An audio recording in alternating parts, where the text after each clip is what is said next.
A quick spoiler warning before the video starts. If you didn't manage to watch the new Spongebob movie yet, you can pause the video right here and come back later. I will be covering up all the details, so even if you continue watching, you won't be let down.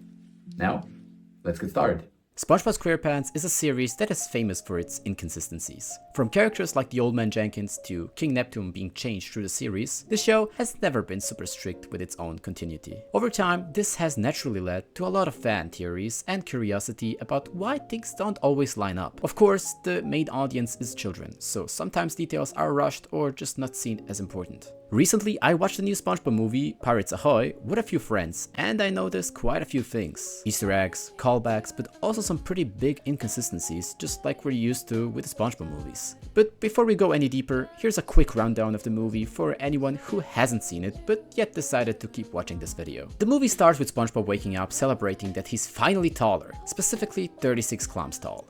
From that point on, the entire movie revolves around SpongeBob believing he's a big man. Or big guy, how Ice Spice says it. At first, the movie feels very simple and follows a similar SpongeBob movie formula. Similar to the first movie, where SpongeBob and Patrick want to prove they're real men, they go on a big adventure. Things get more interesting once they arrive at the Krusty Krab. SpongeBob is still scared to go on a roller coaster even though he's supposed to be a big man now. Because of this, he lies to Patrick that Mr. Krabs promised him to go to the roller coaster with him. Unless he's too busy. Mr. Krabs plays along and claims he is too busy to go. But during this moment, Mr. Krabs starts talking about his past, and this is where things get really important. We already know from episodes like Shell of a Man and Pulling Up a Barrel that Mr. Krabs was in the Navy and that he has a pretty rough past. For example, we also see his old Navy friends in a different episode. However, this movie tells a completely different story. He explains that he once met the Flying Dutchman by blowing in his horn, and that he went to the underworld and then became a man. And this is where the biggest inconsistency in the entire movie comes into place.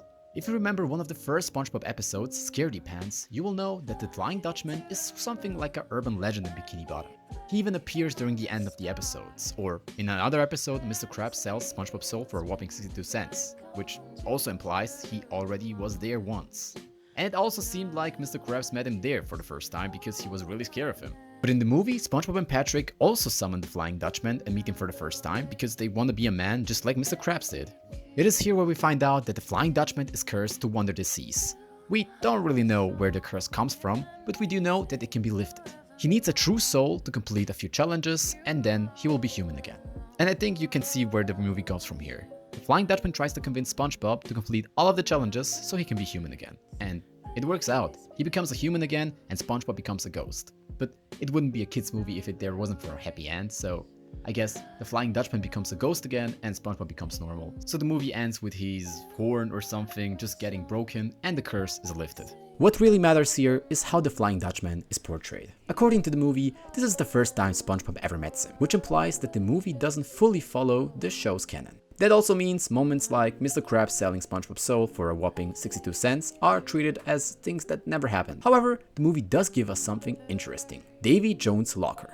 Through the series, Krabs is often threatened with it, but never really told us why it's so bad. In the movie, it's finally shown as a gateway to the underworld, which in retrospect makes it, honestly, a lot darker. Another cool detail is SpongeBob's employee ID, which Mr. Krabs keeps locked away. The movie confirms that SpongeBob is employee number 3, which is actually accurate. If you remember, employee number 1 was Jim, the original fry cook before SpongeBob. Number 2 would be Squidward, and that detail alone suggests that the movie does connect to the original show in some way. There's also an expiration date on SpongeBob's license, and at first I thought it's a reference to Steven Hillenburg's passing, but while it's close, it doesn't really line up. The license says April of 2018, while Hillenburg passed away in November of 2018.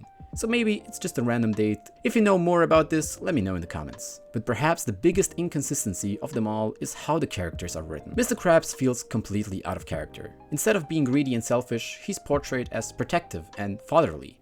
And honestly, kind of a goofy goober. He blows bubbles, he talks about how he was just like SpongeBob when he was way younger, and lacks the usual edge. Squidward is mostly fine. Patrick's stupidity is heavily exaggerated. But it's a kids movie, so you gotta expect that, I guess. The Flying Dutchman though? I don't know if I vibe with the human version of him. It's just a little bit too much in my opinion. Overall, the movie feels like it's heavily targeting Gen Alpha. I mean, it is the main audience, but there's barely any quiet time. It's constant simulation, jokes, fast cuts, and even a glitchy brain rot scene with Sandy and what's basically the CEO of SpongeBob. So in summary, I give the movie a 5 out of 10. It doesn't really come close to the first SpongeBob movie we've seen, but it's a kids show, so you gotta keep that in mind. In total, we also have 3 big changes. Number 1 is Mr. Krabs' past, that has been completely changed. Number 2 is the Flying Dutchman appearing the first time in the whole franchise. And number 3, of course, SpongeBob and Patrick being completely unfamiliar with the Flying Dutchman, even though SpongeBob was kind of in the underworld with him because he was sold, so I guess we gotta figure that out. And something that is kind of just left there is the Flying Dutchman just being cursed now to wander the seas forever. You see, the only way for him to return as a human was that horn, and the horn was destroyed at the end of the movie, so I guess Nickelodeon is gonna go somewhere with that. We don't really know yet. Please comment down below if I missed something out, and I guess we see us in the next one. If you like this kind of videos, tell me in the comments. And if I missed something, please remind me. Thank you for watching and subscribe for more. Thank you.